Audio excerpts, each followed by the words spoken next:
show you how I did that little towel folding rolling trick.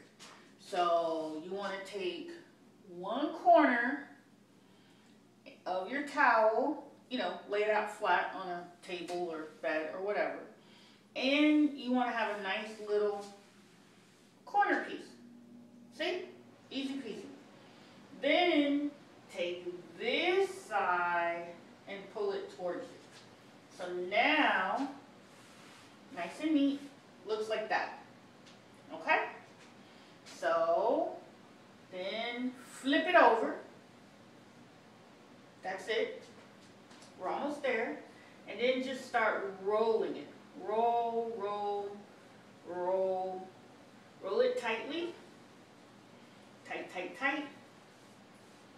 Nice and pretty. Tight, tight, tight. Keep rolling till you get all the way to the end.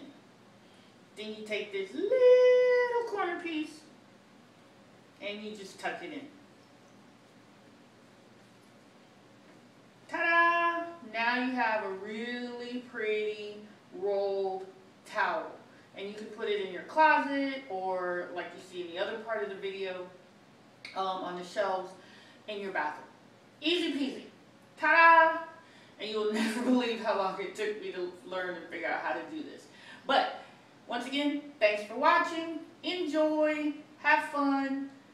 Stay tuned. Subscribe. Thanks. Bye.